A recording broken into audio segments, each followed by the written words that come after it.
Good afternoon. My name is Nicholas Mosvik, and I am the Buckley Legacy Project Manager for the National Review Institute. And today we are having a webinar with myself and Rick Brockheiser, a senior fellow at the National Review Institute, on the 200th and 250th anniversary of 1776 in the founding of the American nation. So with that, I'll get us started. I will start by noting that about halfway through, this webinar will go until 3 p.m. We will start taking questions. But in the meantime, as they come up, please fill those questions and send them into the Q&A so that we can see which ones are popping up and start answering those about halfway through. So with that, let's go ahead and move ahead and start with a pretty simple question. So next year, July 4th, will be the 250th anniversary of the Declaration of Independence and in many ways the founding of the American nation. With that will bring, of course, many celebrations, and it will bring an important, I think, public discourse and conversation about what the American founding means, what it meant, and what it still means going forward.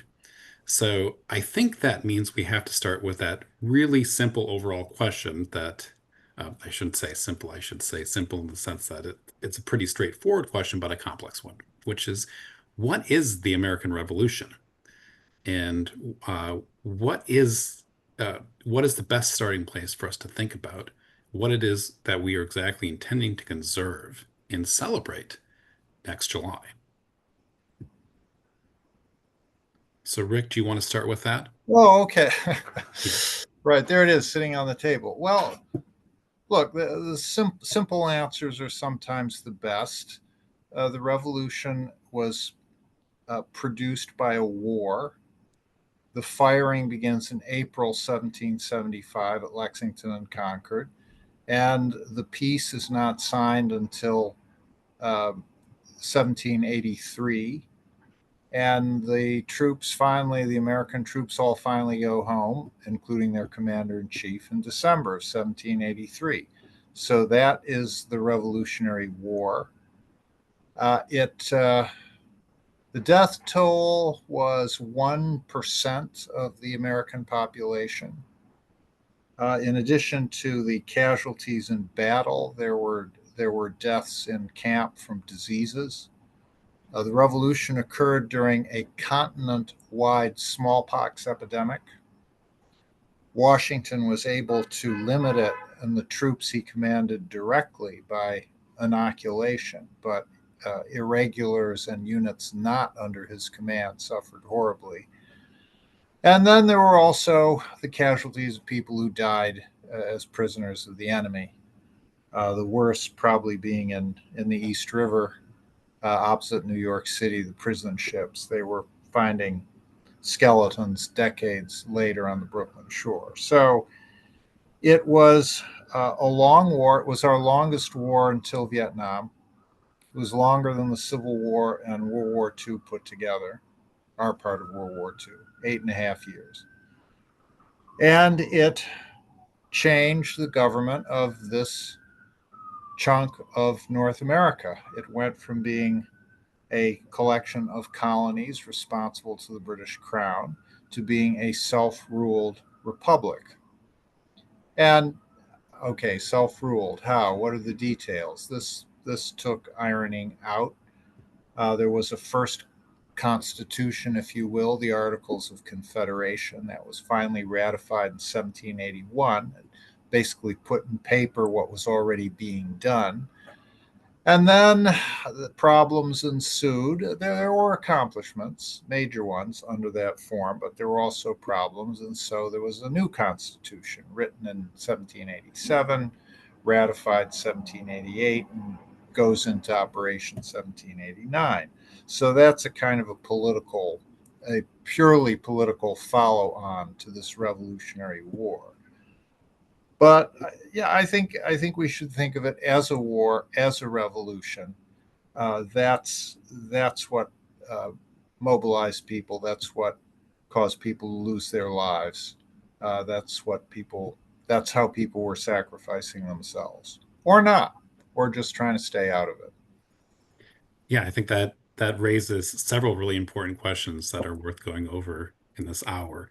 I think first one, just to set the stage for the 250th, is a reminder of 1976 and the bicentennial. You brought up the Vietnam War. The Vietnam War more or less officially ended with our pulling out and the Congress taking away funds in 1975 in the fall of Saigon. So that's just 1 year before 1976. And I think it might be fair to say that um, there's an extent to which the celebratory mood of 1976 is partly produced by a desire to move past the era of Vietnam. And part of that is the rise of the New Left and a set of historians who and scholars whose argument was essentially to undermine the American founding and return to an earlier set of scholars, starting with Charles and Mary Beard 50 to 60 years earlier, just before World War One, which suggests that the American founding was really primarily about economic interest as opposed to ideas or something else.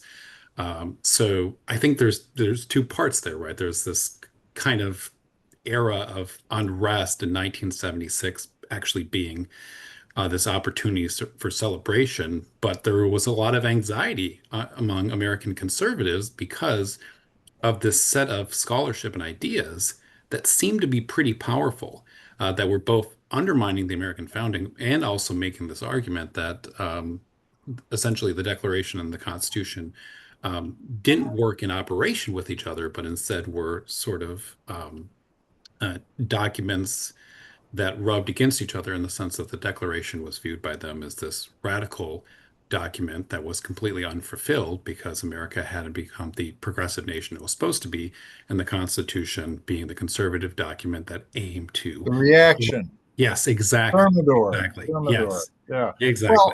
right. Okay. I'm so old. I remember 1976. I remember the tall ships and the fireworks, and it was really spectacular. And if you weren't, lots of people came to New York to see it. Many more people saw it on television. And yes, there were these new left scholars who were beginning to become tenured and so on. But at the same time, I was not a history major. I went to college. I was class of '77, and my major was English. And I have to tell you that English, it was beginning when I was an undergrad, and then it just accelerated. English and similar humanities just got hammered by a wave of really crazy writing and thinking. A lot of it came from French thinkers and people trying to imitate French thinkers, and if you read the novels of David Lodge, they're these satirical novels about English being taught in colleges, and he really nails what happened. The American founding escaped that. Yeah, there were these new leftists, and Howard Zinn wrote this book about all of American history, which has sold a gazillion copies, and so on. But there were also scholars like Douglas Adair, who died young, Bernard Balin, Edmund Morgan. They had PhD students who then went out and were similar to themselves. They took the American Revolution very seriously, and they wanted to understand, what were these people thinking? What was motivating them? Why did they say they were doing what they were doing? And let's try to understand that. And you mentioned economic motives, and you mentioned it slightingly because there's an economic deterministic way of looking at that. But of course, economics is important. If you're being taxed, if taxes are being imposed upon you in a way that you have no say in them, that's not just economics. That's a rights question. That's a rights issue. And this raised the whole issue within the British Empire of virtual representation? Could there be such a thing in the American colonies? I mean, maybe you could have it in England. There is an argument that if only Lord so and so votes, nevertheless he represents all his tenants and all the peasants and innkeepers and whatnot in his neighborhood. Okay, and if that works, it works because Lord so and so is obeying the laws that he has passed. You know, he's passed them for the peasants and so on, but he has to obey them too. However, how does that work if Parliament's passing laws for Americans? You know, they don't have to live under those laws, you know, the laws governing trade and whatnot. So the whole argument of virtual representation, which Tories like Samuel Johnson would advance, it just falls apart. So, okay, so economics has a very moral component. And but the point I was making about the academy is that for the longest time, uh, Balin and Morgan and their students, they were teaching this subject. Now that has, I think, just now ended. We've seen the death and the retirement of the very last of those sorts of people, and people who still want are still interested in the same things in a similar way have to sort of disguise themselves. I mean, I know Joanne Freeman. She's a friendly acquaintance of mine for years. Loves Alexander Hamilton, always has. Well, so she wrote books about him as a specimen of the culture of dueling. Okay, and she wrote this book about dueling in the late 18th century in Congress, and then she wrote another one. She carries it forward to the Civil War. Fascinating stuff, but you can see how she had to do that.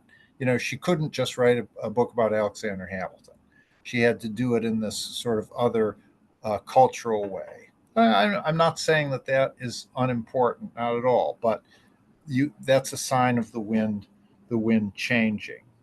So I guess what I'm trying to say, yes, people, you know, people were anxious about it.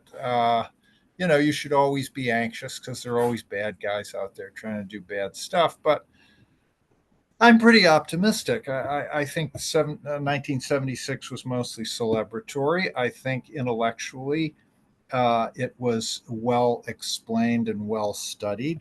And then there were also popular crossover works. I mean, some of these academics could write, you know, and they wrote books that sold. I'm thinking of people like Joseph Ellis, Edmund Morgan himself. He wrote this wonderful Franklin biography that was a bestseller. Gordon Wood, his last book was a book about Jefferson and John Adams.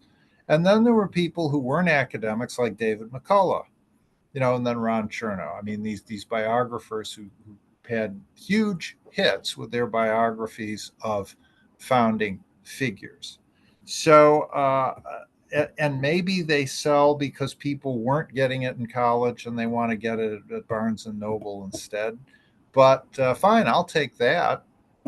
You know, I'll take that. And then look at musical theater. Okay, in 1976, we already had the musical 1776. That won the Tony in 1969. It beat Hair. All right, there's a cultural marker for you.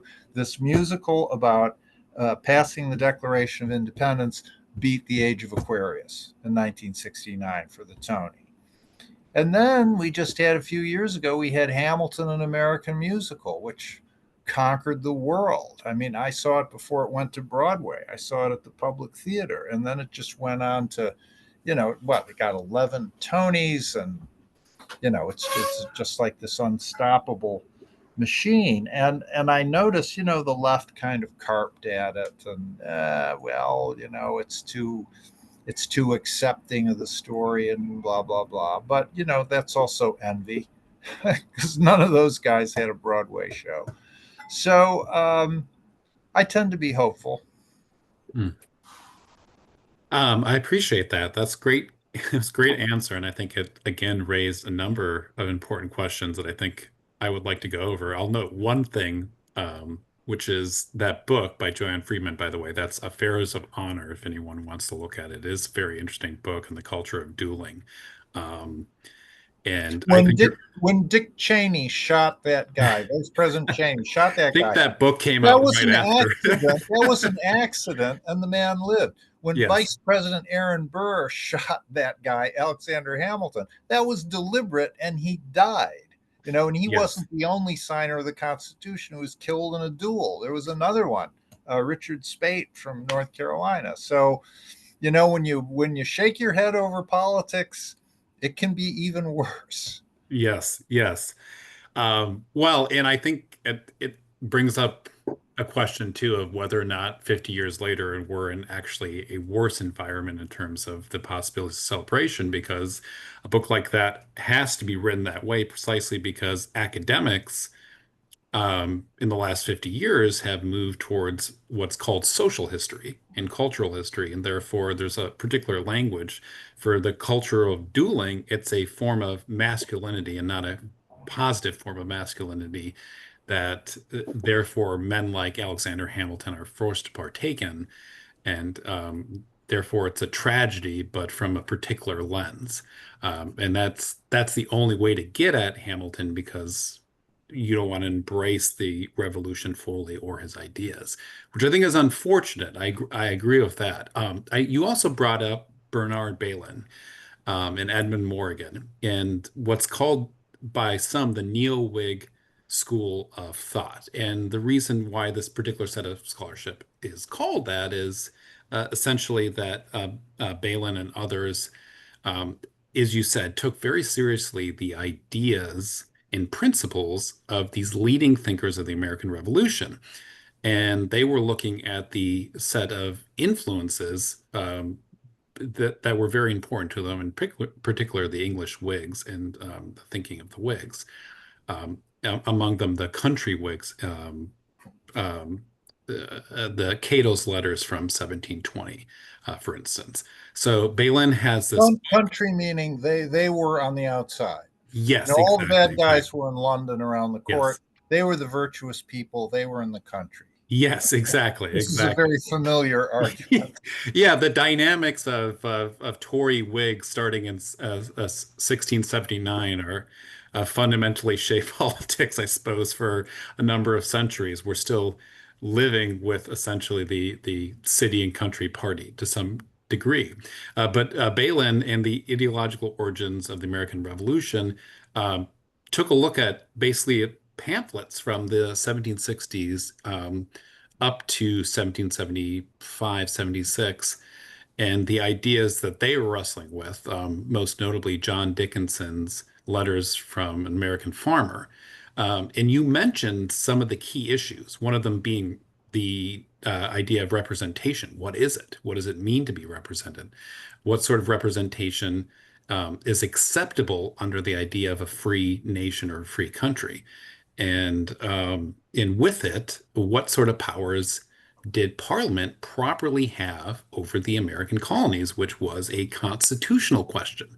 Is that they were making both um, a principled opposition on the basis of arguing that this was not proper representation under a republican form of government, and secondly, that this was unconstitutional to pass this sort of tax, namely the Stamp Act in 1765, and then later the coercive acts and so on. So I think that that's a good place to start in terms of even defining what is the intellectual content of the American Revolution. This notion that really what the revolution was about ultimately was to protect a certain set of English liberties, a sense of what it meant to be English and therefore to be a colonist. Well, yes, but then it became universalist. Hmm. You know, it, right. There's a conservative element. It's like defending what we've always had. These people in London, they're trying to rationalize the empire so they can pay their debts from the 7 Years' War better. So that's the conservative aspect of it. But there's also the revolutionary aspect of it because they said very early on, it's not just because we're Englishmen, it's because we're men. And that idea appears in it appears in John Dickinson. It appears in young Alexander Hamilton. I mean, this becomes a universal thing on the revolutionary side, on the patriot side, and then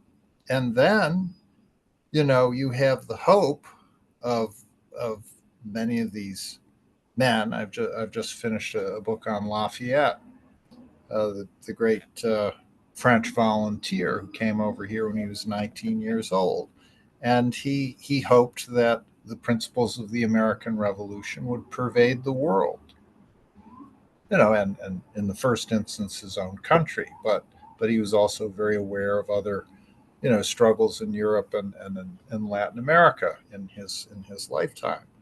So yeah, it starts out as maybe the first impulse is, gee, we've always done it this way, and these rascals are trying to change it. But it then becomes universal, and it becomes that because they're explaining what they're doing because of their nature as men. As men, we are entitled to this, as obviously as men and women, but as people, we we are entitled to this. Our rights are not something conferred by Parliament or by the Continental Congress or even by tradition. They're conferred on us by our very nature, by who and what we are. That's why we should have. That's why we have them, and that's why they should be defended, and that's why they should be honored. That's why Jefferson says laws of nature and nature's God. Now, we can talk about Jefferson's theology, and it's a complicated topic. Obviously, he's not an orthodox Christian in any way, but he puts that in there to say these things are not up for debate because they never were debated. You know, uh, we're not doing this because Thomas Jefferson says so, and we're not doing this because the Continental Congress says so. We are doing this because of reasons that are beyond human power to change. Nothing human can change human nature and what humans are owed because of who and what they are.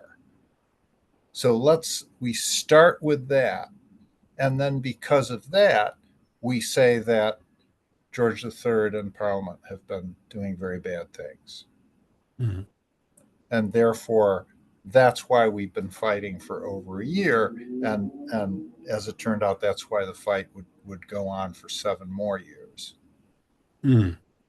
Yeah, that's it's very interesting because it brings up a few things. I think one, this um, significance of natural rights to 1776, and not only as you say the shift from talking about English liberties to more universal or natural rights thinking, which is itself a rejection of mere positive law, right? So that's important.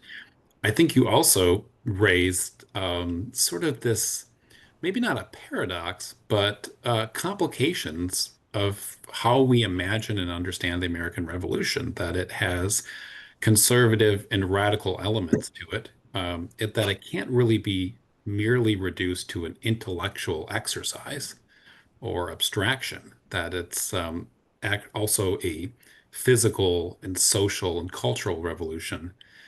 But that makes it hard in some ways, right, for us to fully wrestle with it and understand it because we can't simply reduce it to a defense of what was.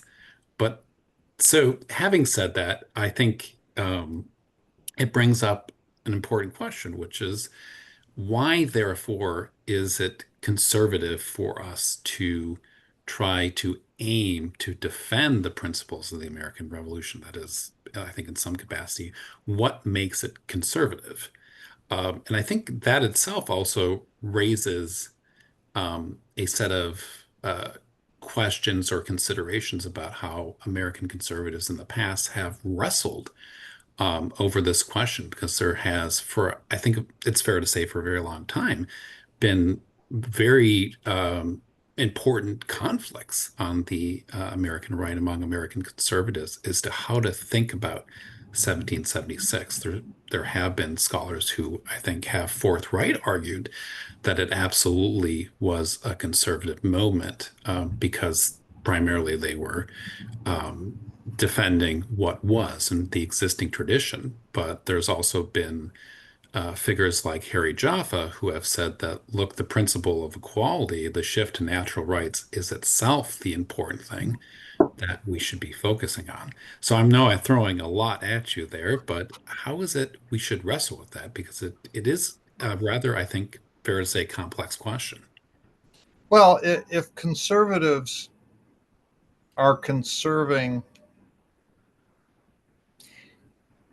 if we're conservative because we want people to understand the way things are, then the argument from human nature absolutely fits with that.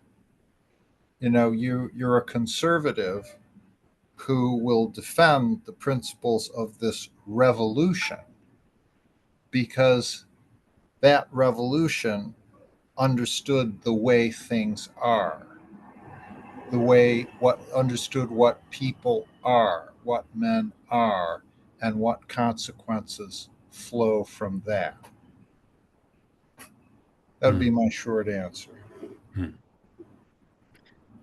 And yeah, so like I said, I mean, there's been a number of conservatives over the years who have wrestled with this, and you brought up Jefferson. Jefferson himself is an enigmatic figure, as you put it, about well, religion, but really about many things. I think Oh, it's everything. Charlie Cook he's told me when he was his last year at university in England, and he took I don't know what you call it, a course or a seminar or whatever the English word is for it, on Jefferson. And his tutor said, well, we're going to begin studying Mr. Jefferson, and you'll find that any opinion you have, he has both endorsed and contradicted. Now, that's a little extreme, but Thomas Jefferson's mind is a great big house with lots of rooms in it, and they don't all have doors. So that's one aspect of his personality.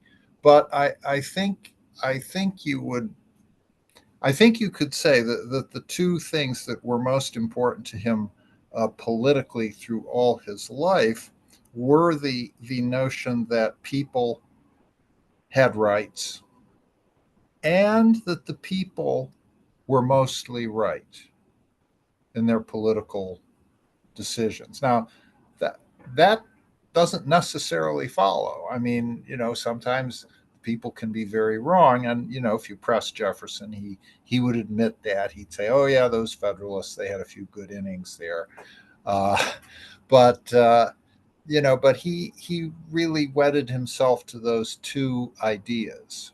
mm. And Because maybe on the second idea about the people always being right, maybe he took it a little far. Bill Buckley himself wrestled with this, and one of his most famous lines is he'd rather be governed by the first 2,000 names in the Boston phone book than by the faculty of Harvard. So that's the sort of Jeffersonian, um, you would call it populist side of mm, Bill. yeah. Well, and looking at Jefferson, I think also helps us think about the larger frame, which is not just 1776 and the Declaration, but then the Constitution itself and the setting of the American government under the Constitution, and how we should think of the larger American Revolution. And in many ways, over time, I think that's been a long argument between Hamilton and Jefferson, or Jefferson and Adams, the Federalists, and that itself has been reflected among American conservatives. If you mention Bill, certainly Bill Buckley had a lot of um, figures in his life when he was a young man who were more on the side of Jefferson. But that wasn't always true. So I think it's always been an interesting question for American conservatives as well as to how Hamiltonian or Jeffersonian they should be, and that itself being a reflection of how they should imagine the American Revolution. Hmm. Uh, Right. Well, we always published Forrest McDonald, yeah. who was, for a long time, he was a very lonely Hamiltonian. I mean, after the musical, sort of everybody is, but uh, it, Jefferson had a very good 60 years from, say, FDR's first term. FDR puts him on the nickel. He builds the Jefferson Memorial. He likes Jefferson because he's a Southerner, and that's part of his coalition. And Jefferson also fulminates against rich people, or can be quoted as doing that. Not that he's poor himself. I mean, his money comes from land and owning people, so somehow that's okay. But you don't want Hamilton's pals who are, buying low and selling high. That's sort of suspicious. So Jefferson had this very good 60 years, not undeserved, but then it began shaking with the civil rights movement, and then for him personally with Sally Hemings and the whole question of that relationship and his family and on and on. And then, Jefferson and Hamilton are like a mobile, right? They'll never go away. They'll never go Yeah. away. But there are times when one is up, and then there are times when the other is up. And so Hamilton is sort of he's in a good time now, but Jefferson's not going anywhere. Well, it's past 2:30, Rick, so I know we have at least two questions right now. So I'm going to go ahead and take the first one here if we want to address this. I think Sure. it's an interesting question. Thomas asks, can Rick address the degree to which the war for independence was a civil war? I think it's an interesting question because it also reminds us of the fact that there were a lot of loyalists. There's a Yeah. significant loyalist population. There's, of course, um, really a significant element of civil war, especially in the Carolinas.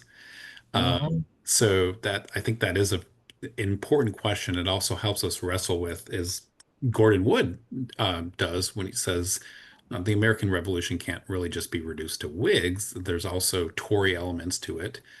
There's internal conflict. There's social conflict. So how would you address that, Rick?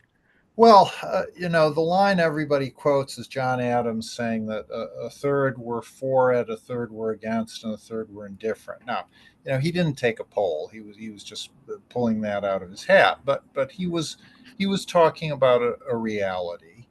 Uh, the actual bloodshed, you mentioned the Carolinas, and it was really bad. Nathaniel Greene was sent down after the crushing defeat of the Battle of Camden.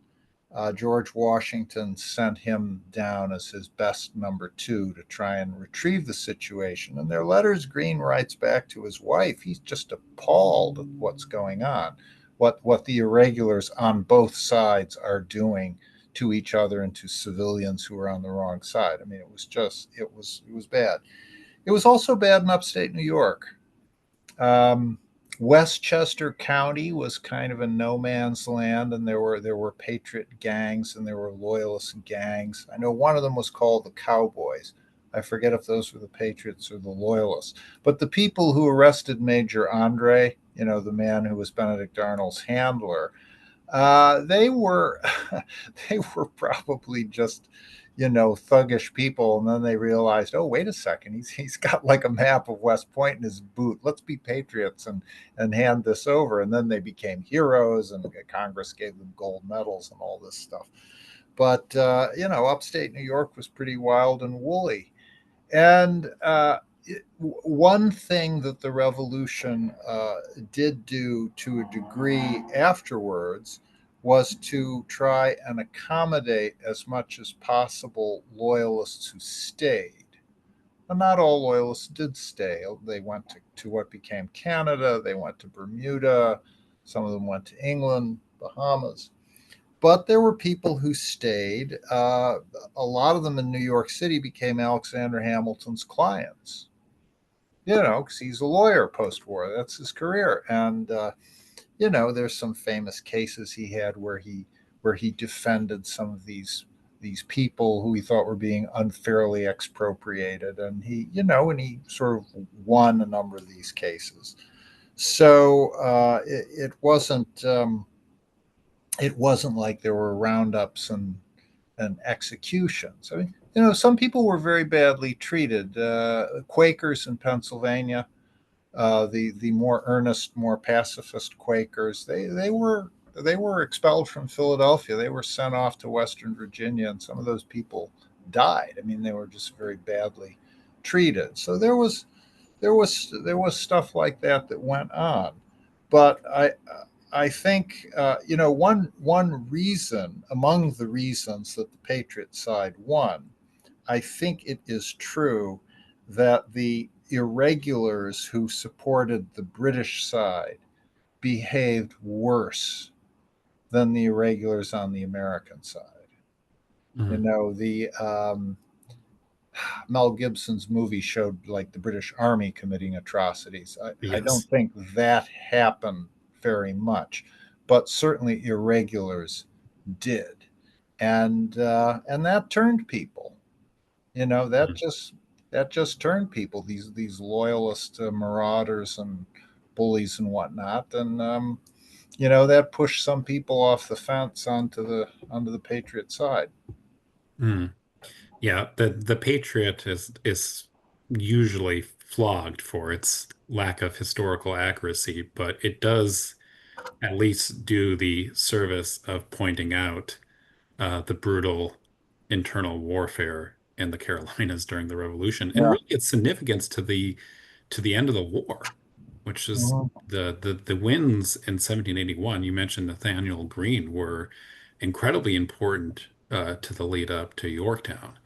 Oh, Uh, sure. Yeah, the Britain's last strategy. They think, okay, maybe we can't crush New England, but let's get the South. yep, Then we can peel the South off. And well, so they failed. I yep. mean, they had early successes, but then Greene came down, brilliant, drove Cornwallis to Virginia, and that's where he gets trapped by this Franco-American operation. Which, when you look at the Yorktown campaign and all the pieces that had to come together to do that, it's really astonishing. Yep. Two armies, a French and American one, march from like Rhode Island and upstate New York. There's an American army already in Virginia, kind of harassing Cornwallis. You've got two French fleets that have to coordinate, and then we had the unintended help by Admiral Rodney, who was really one of the best commanders, Army or Navy, on the British side. But he just captured St. Eustatius, which was this wealthy Dutch island. And, in those days, when you captured an island or a ship, the commander got a percentage. So he's plundering St. Eustatius to enrich himself, and he does not go himself with a fleet to the Virginia Capes to try and deal with these French fleets. He sends his number two with a somewhat smaller quotient of ships, and the French win. And then the trap is closed, and then that's it for Cornwallis. Mm. Yeah. Um, and it raised one other question too, which is this is not totally related, but I think it's at least worth mentioning about 1776 because we are talking about the Carolinas and Pennsylvania, which is that it's also this great time of writing state constitutions. We talk about the federal constitution, and that's obviously important in light of the Declaration and its relationship to the Declaration. Um, but there's also the writing state constitutions even before the Declaration um, is signed. In June of 1776, Virginia's constitution is being written, and it's George Mason who's drafting the Declaration of Rights. Pennsylvania's constitution of that year was rather notable for frankly, its radicalism. They got rid of all the Quakers who had held, in many ways, political power for a long time in Pennsylvania, and they ended up with a pretty radical constitution that more or less was what one house, all legislative power. So there is this important moment of state constitutional making that comes not just from the Declaration, but actually John Adams liked to point out from actually May of 1776. Mhm. Well, and those state constitutions are important precedents for the federal constitution in 1787. You mentioned Pennsylvania, and they were the odd one out because Yes. all the other state constitutions had two legislative houses, sort of like the colonial setup, but they're all elective. And the executive, not being a royal appointee, is also elective. So when everybody gets together in Philadelphia in 1787, they're not starting with an absolutely clean slate. They have these state constitutions, which are major modifications of, colonial practice. So it was probably always in the cards that we would end up with two houses of a legislature and some sort of one man executive. So I've got another question. That's from Peter Travers. Peter Peter. asks, yes, and he asks a great question, which is it too glib or bloodless to understand the essence of the American Revolution as first and foremost a commitment to a process, one by which we are ensured self-government by representation, that is, by the Cambridge phone book rather than by the faculty of Harvard? Isn't our exceptionalism not found in the American people, but rather in the brilliance of their ordered liberty? So I think there's two things in here. One of them is this question of representation, which for me brings to mind Jack Rakov in his book on the drafting of the Constitution has a whole chapter on representation, which goes over the really the two theories that were brought up. One of them being representation as a mirror, and then this one is Peter refers to the sort of more of an aristocratic model, if you will. Um, and then there's that question of, as he puts at the end, is it more about order liberty than the people? Or is it, this is kind of a question of the character of the revolution itself. Is it ultimately about a rejection of a certain type of centralized government or something to that effect? Or is it, more of a social revolution of the people themselves? So I think there's two questions really within that one. Well, and one way to divvy that up is, yes, it's a revolution of representation. It's a revolution for self-rule, but it's also a revolution for rights. And we have self-rule because we have rights. That also puts a limit on self-rule, right? I mean, if the people should decide in some spasm that, oh, okay, we're going to do something that really uh, abolishes the rights of a huge chunk of us. Can they get away with that? Well, no, they shouldn't. So let's try and have institutions which will make that impossible or unlikely. Yeah, and this gets us into the nitty gritty of the Constitution, and so all the divisions of authority there are not a, a bug, they are a feature. They are to make sure that the expressions of self rule don't become tyrannical or impulsive or capricious. Mm. But so you are trying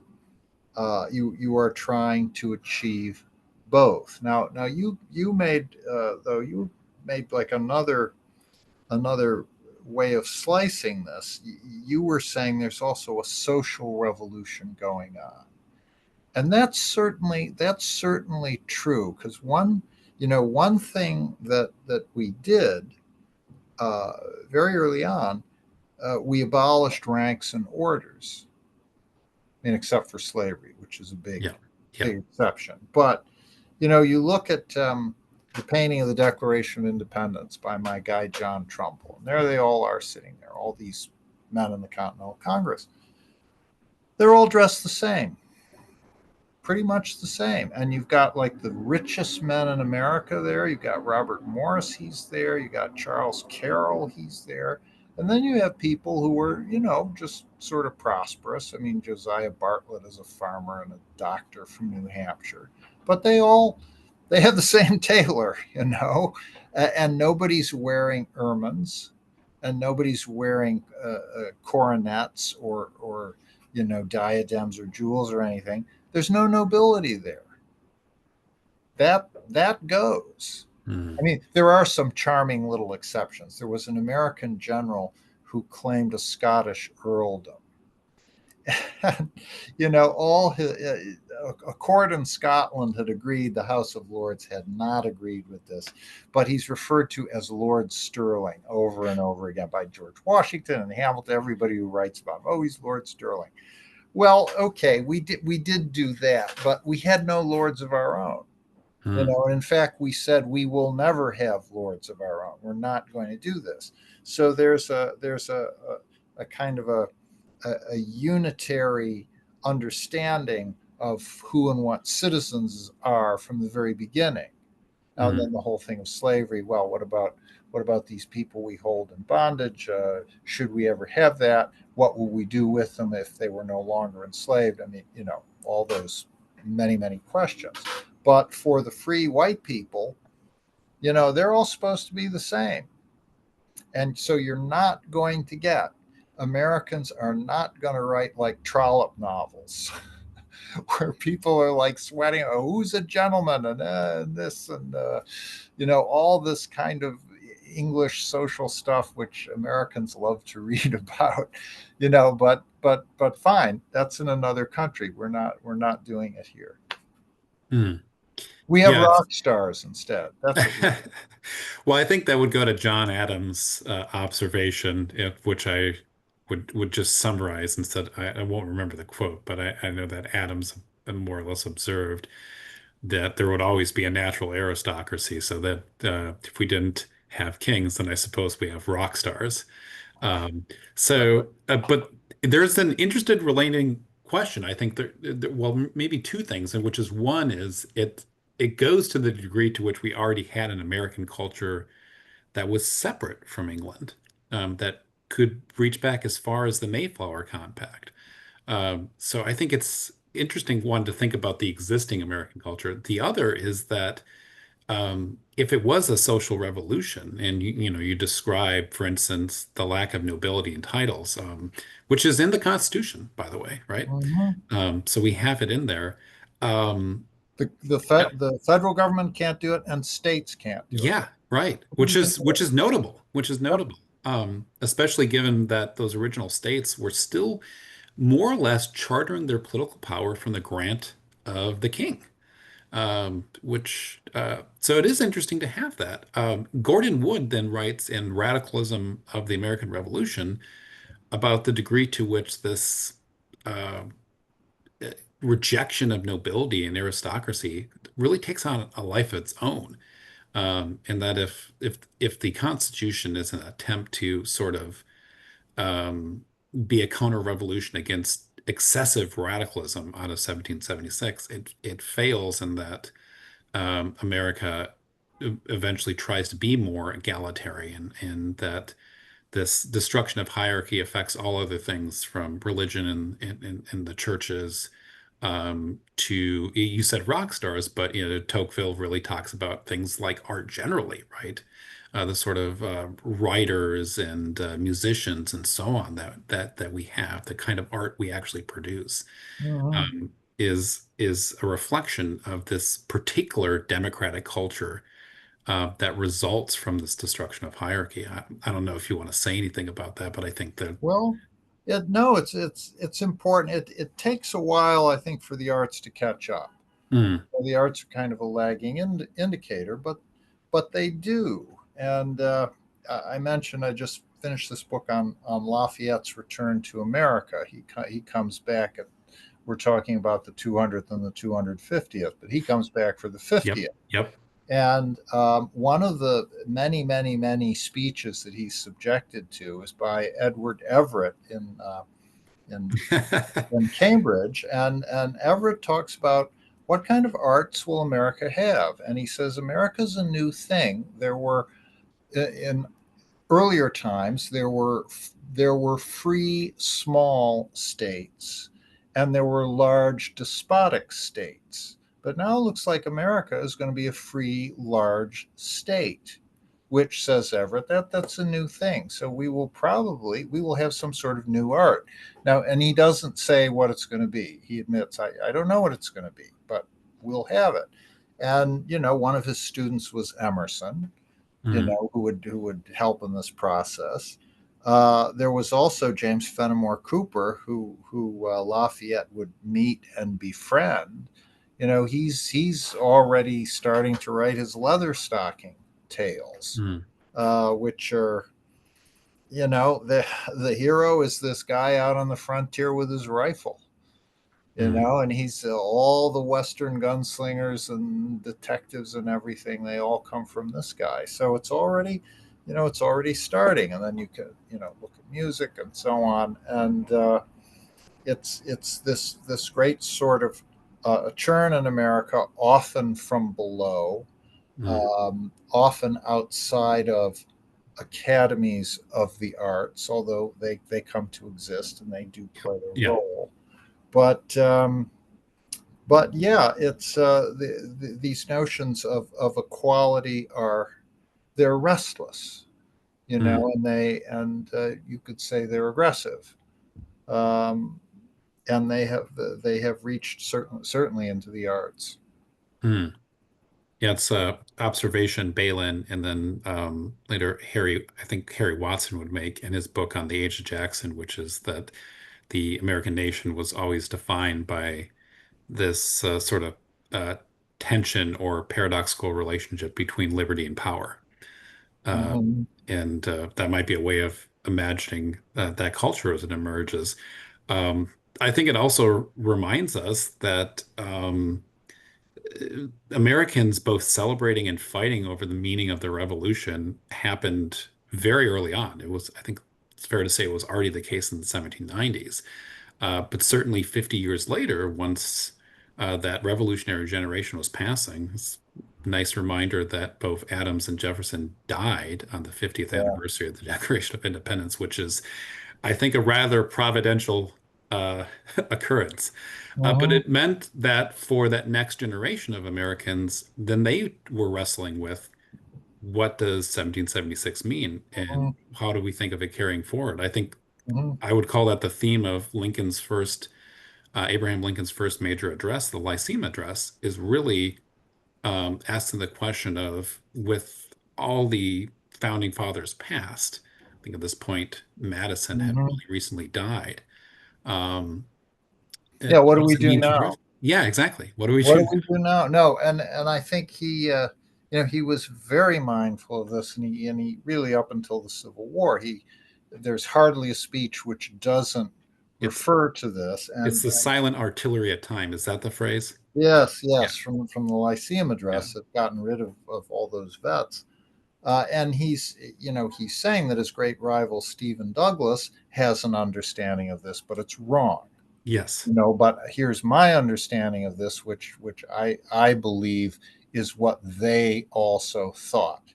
And he bangs on that drum over and over again, right up until the election in 1860. And Hmm. then, and beyond that, Gettysburg Address. I mean, it begins with the Declaration, then it ends with the preamble. Of the people, by the people, for the people. Well, that's Governor Morrison, the preamble, we the people. Yeah, So in this tiny, tiny speech, almost this haiku oration, he manages to stuff the two founding documents at the beginning and the end. It's yeah. it's like a triumph of miniaturization. That was his quote from uh, I can't remember if that was a gospel or Old Testament reference, the frame of silver and the apple of gold. Is that what it is? Oh yes, yes, Yeah, right. of describing the two documents. And you already mentioned Edward Everett, who spoke before him at the Gettysburg Address for 2 hours. So, It's a good speech. It's yes, it's a good speech, and because his job is to tell the story of the battle, and he does a good job. yes. Uh, but I think that's a nice place for last question here. I think um, well, we'll do two more. So just quickly, one quickly is from Peter White, who asks that Rick, you said you're optimistic. Can you say more? I think one thing I would add to that is just to bring Bill Buckley back in to the discussion for a moment, is that Bill was always known for his optimism. I Mhm. think he retained that in 1976. So I don't know if you want to say a little bit about why you're op optimistic going into next year. Well, what else are you going to do? Are you just going to sit home and wring your hands? I mean, yeah, you can do that. Welcome to it. But no, I would rather be out there talking about it and trying to share my understanding of it. I think one thing to add to that too would be, so Bill had this book in 1990 on gratitude, and now that book Mhm. was, in its particular, is an argument about universal voluntary service. Um, Mhm. but Bill's argument in favor of that came from this idea that gratitude is this key conservative virtue. Mhm. And I think is applied to the American founding. And you can find this in some of Bill's speeches, especially some of his later speeches. Yeah, that's really why we would take a more optimistic point of view of looking at something like the 250th. Is it may be true that there is all sorts of dark clouds and there's some bad ideas, bad interpretations, terrible scholarship. But if gratitude is the thing that we start with, that is, we've received the work of people 250 years before us, and we're called to maintain it, then we have to be, I suppose, in the Buckley sense, happy warriors. Is that fair? Yeah, I think so. Sure. Yeah, we're grateful for what they did. I mean, my wife always says she's so glad her grandparents left, well, what's now Ukraine. I mean, Hmm. two of them were from Odessa and two of them were from some little village someplace. Smart people. The other thing, yes, you're great. You said happy warriors, and the second word means you've always got to keep this in mind. You've always got to be willing to defend it.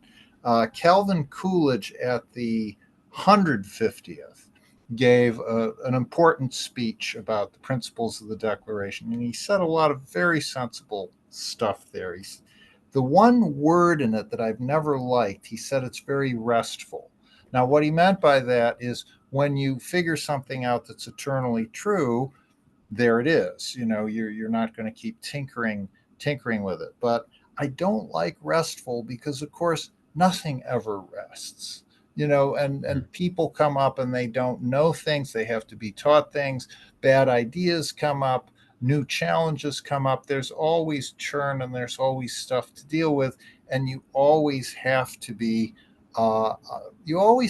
working at it. You always have to be working at Hmm. it. So I would just say to Cal, you were famously editing your own speech. You should have just got rid of that one word, and you would have had Hmm. a perfect talk there. Well, yeah, to quote another conservative of his time that Bill liked to invoke, that was T.S. Eliot, I think had the line about there being um, no No lost causes because no there never lost been causes because there's no permanent victories.